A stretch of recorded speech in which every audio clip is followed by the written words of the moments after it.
JEE main 26 का result आ चुका है। अब बहुत सारे बच्चे ये कंफ्यूज हो रहे हैं कि भैया मुझे सीआरएल रैंक का क्या करना है, मुझे कैटेगरी रैंक का क्या करना है, सीआरएल रैंक किस लिए यूज होती है, कैटेगरी रैंक किस लिए यूज होती है, मुझे कॉलेज किस रैंक से देखना है, मुझे कॉलेज मिल किस रैंक से रहा होगा। जितने भी तुम्हारे ये वाले डाउट है सारे डाउट्स यहाँ पे क्लियर कराऊंगा कि कौन से काउंसलिंग में तुम्हारी कौन सी रैंक यूज हो रही होती है, किस रैंक को देख के तुम्हें प्रेडिक्टर यूज करना है।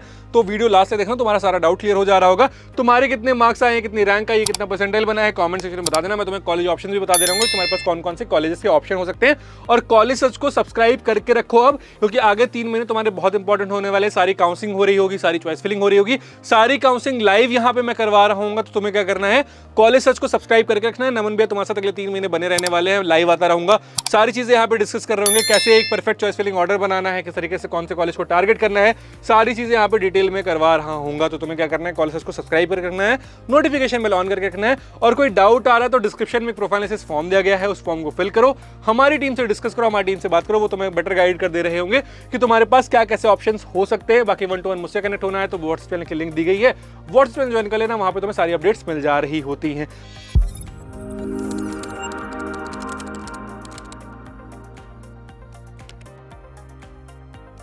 अब देखो, तुम्हारे पास तुम्हारा रिजल्ट आ चुका है, ठीक है। तुम्हारे रिजल्ट में तुम्हें 2 रैंक दिख रही है, जनरल वाले बच्चों को नहीं दिख रही होगी, उसके अलावा जितनी भी कैटेगरी वाले बच्चे हैं सबको 2 रैंक दिख रही होगी।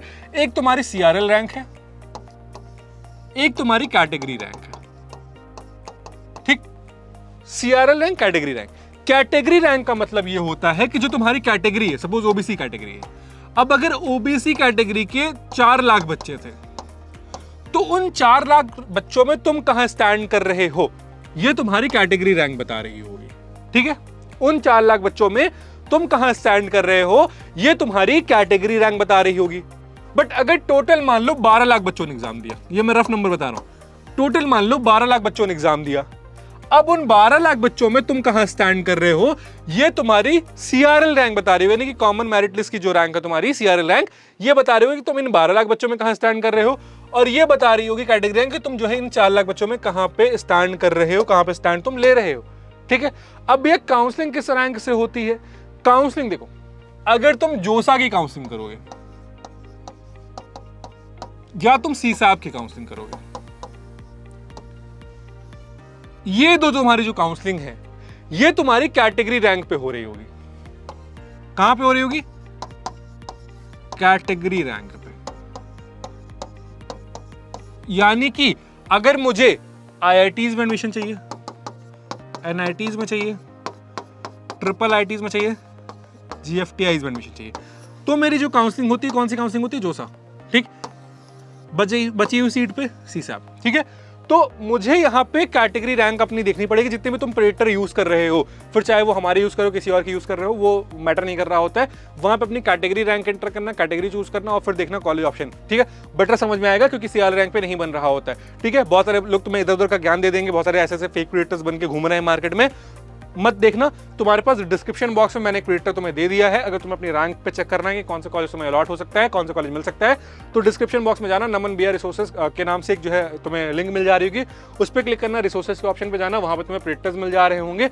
उस प्रेडिक्टर में अपनी कैटेगरी रैंक डालना, तुम्हें ऑप्शन दिख जा रहा होगा कि तुम्हारे पास कौन से कॉलेज का ऑप्शन आ रहा है, जो सीसैप काउंसलिंग से, ठीक है। इसके अलावा जितनी भी तुम्हारी काउंसलिंग होती है, फिर चाहे वो एकेटीयू हो, एमपीडीटी हो, ठीक है, जैक दिल्ली हो, आईपीयूसीईटी हो, जैक चंडीगढ़ हो, ठीक है, जितनी भी तुम्हारी ये वाली काउंसलिंग, एचएसटीएससी हो, ठीक, जितनी भी तुम्हारी और स्टेट की काउंसलिंग्स हैं जिसमें जेईई मेन का एग्जाम एक्सेप्ट हो रहा होता है, वो सब की सब सीआरएल रैंक पे हो रही होती है। अब एक सवाल आएगा कि भैया फिर मेरी कैटेगरी का फायदा क्या है। कैटेगरी का रिजर्वेशन तुम्हें यहाँ पे मिल रहा होता है कि सपोज 100 सीट है, ठीक है, अब उसमें से 20 सीट मान लो और ईडब्ल्यूएस वाले बच्चों, 10 सीट ईडब्ल्यूएस वाले बच्चों को रिजर्व है, 20 सीट ओबीसी वाले बच्चों के लिए रिजर्व है, या 27 सीट ओबीसी वाले बच्चों को रिजर्व है, 12 सीट 22 सीट एससी एसटी वालों के लिए रिजर्व है। तो यानी कि एक अप्रॉक्स सीट का रिजर्वेशन हर काउंसलिंग में होता है कि इतने परसेंटेज ऑफ सीट इस कैटेगरी के लिए जो है रिजर्व रहेगी। और जब अलॉटमेंट होती है तो पहले वो देखते हैं कि क्या अनरिजर्व से सीट अलॉट हो रही है, अनरिजर्व से सीट अलॉट कर देते हैं, नहीं हो रही है तो कैटेगरी में चेक करते हैं और कैटेगरी से तुम्हें सीट अलॉट हो रही होती है, यानी कि तुम्हारी कैटेगरी का तुम्हें बेनिफिट मिल रहा होगा, पर काउंसलिंग तुम्हारी सीआरएल रैंक से हो रही होगी। तो आई गेस तुम्हारा ये वाला जो डाउट था ये तुम्हें क्लियर हो गया होगा, समझ में आ गया होगा।